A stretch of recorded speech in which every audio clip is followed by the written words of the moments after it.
ప్రభునందు ప్రియ స్నేహితులారా, నేటి ఉదయకాలపు వాక్య ధ్యానంలోకి ప్రేమపూర్వకమైన ఆహ్వానాన్ని అందిస్తున్నాను.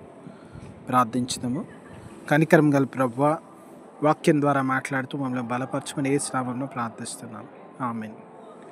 ప్రియ స్నేహితులారా, ఈ ఉదయకాలం 74వ కీర్తనలోని ఒక ప్రాముఖ్యమైన ధ్యానాంశాన్ని ధ్యానిస్తా ఉన్నాం. పగలు నీదే, రాత్రి నీదే ప్రభు అని కీర్తనకారుడు పలుకుతున్నటువంటి మాటలు. ఈ మాటల్లో గొప్ప అర్థం ఏంటంటే, బలము ప్రభావం నీది, నీవు శక్తి గలవాడవు, నీవు బలవంతుడవు.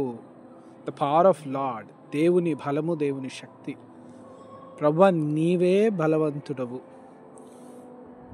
కీర్తనల పుస్తకంలో ఒక పాట పాడతారు. నీ పాటి బలవంతుడేడి, నా పాటి దుర్బలుడేడి. బలవంతుడు, నీకన్నా బలవంతుడు ఎవరు లేరు ప్రభువా. పగలు నీది, ఉదయం నుంచి రాత్రి వరకు ప్రజలు పనిచేసుకుంటే, సృష్టి నడుస్తూ ఉంటే, పశుపక్షాదుల ఆహారం సంపాదించుకుంటూ ఉంటే, చెట్లు సూర్య కిరణాల ద్వారా ఆహారాన్ని సమకూర్చుకుంటూ ఈ రీతిగా సృష్టి అంతా నడిపించేవాడవు నీవు. రాత్రిని కలగజేయవాడవు, విశ్రాంతినిచ్చువాడవు, నెమ్మది శక్తి బలమునిచ్చువాడవు నీవు. చూడండి ఎంత గొప్ప కార్యములు, ఇవన్నీ చేయవాడవు నీవే. పగలు పని చేసుకొని ఆహారం సంపాదించుకుంటే, రాత్రి అలసిన శరీరాలు శక్తి పొందాలంటే, సృష్టి ముందుకు సాగాలంటే నీ వల్లనే. నీకన్నా బలవంతులు ఎవరన్నా ఉన్నారా ప్రభు? నాయన, ఇదిగో భూమికి సరిహద్దులు చేసిన వాడవు నీవు.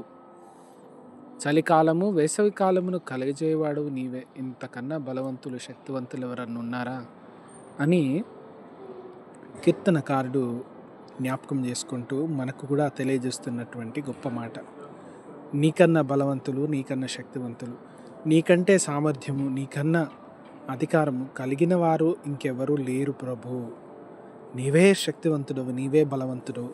శత్రువులు నన్ను హింసిస్తుంటే, బాధ పెడుతుంటే, కష్టపెడుతుంటే నువ్వు విడిచిపెట్టకు. ఎందుకంటే నీకన్నా బలవంతులు ఇంకెవరు లేరు.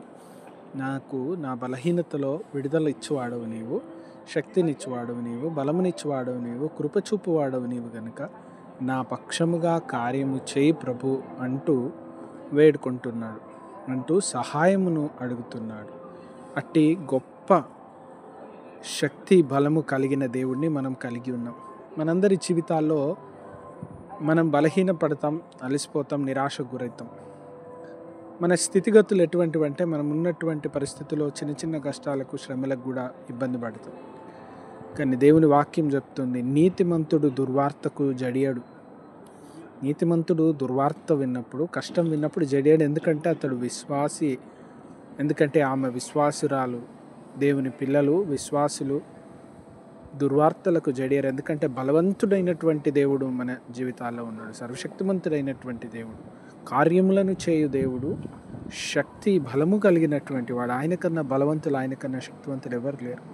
కనుక మన జీవితంలోని ఏ సమస్య, ఎంత కష్టం కూడా ఆయన తీర్చలేనిది కాదు. ఆయన సన్నిధికి వెళ్ళడానికి మనం నేర్చుకుందాం. మన కన్నీరు లోకానికి గాక ప్రభుకు చూపడానికి నేర్చుకుందాం. మన కష్టము లోకానికి గాక దేవుని సన్నిధిలో ఉంచడానికి నేర్చుకుందాం. ఎందుకంటే బలవంతుడైన దేవుడు, శక్తి కలిగినటువంటి దేవుడు, మన జీవితంలో ఉన్న దేవుడు మనకు సమస్తం చేస్తాడు. కీర్తనకారుడు ఈ కీర్తనలో అంటాడు, ప్రభువా, సముద్రాన్ని చీల్చినావు, ఆరిన నేల మీద నడిపించినావు, బలమైనటువంటి నాయన ఇదిగో క్రూర మృగముల వంటి వాటిని కూడా నీవు సంహరించి భోజనంగా చేసినావు. నా ప్రభువా, ఇదిగో నిత్యం ప్రవహించే బలమైన నదులను ఎండిపోజేసినావు. నీ శక్తి ముందు ఏది పెద్దది కాదు. మేము లోకంలో సమస్యలు పెద్దవి అనుకున్నాం, లోకంలో కష్టాలు పెద్దవి అనుకున్నాం. కానీ ఎదుటవి చిన్నవి ప్రభువా. నువ్వు అన్నిటినీ తారుమారు చేయగలిగినటువంటి వాడు, బలమైనటువంటి వాటిని అణగద్రొక్కగలవాడు. గర్విష్ఠులను అణిచి ఇదిగో సామాన్యమైనటువంటి స్థితికి తెచ్చువాడు. నీ శక్తి, నీ బలం ముందు మేము అల్పులం ప్రభువా అని దేవుని శక్తిని జ్ఞాపకం చేసుకుంటాడు. సర్వేశ్వరుడు, సర్వశక్తిమంతుడు, బలవంతుడైనటువంటి దేవాది దేవుని పిల్లలం మనం. కనుక ఆయన శక్తి బలమును జ్ఞాపకం చేసుకొని మన బలహీన సమయంలో బలపరచు ప్రభువాన్ని దేవుని వేడుకుందాం. ఆ కృప దేవుడు మనకు కలిగజేయను గాక. ప్రార్థించుకుందాం. కనికరం గల ప్రభువా, వాక్యం విన్న ప్రతి వారిని దీవించి మేలు దీవెనల ఆశీర్వాదం దయచేయమని యేసు నామమున ప్రార్థిస్తున్నాం. Amen. God bless you all.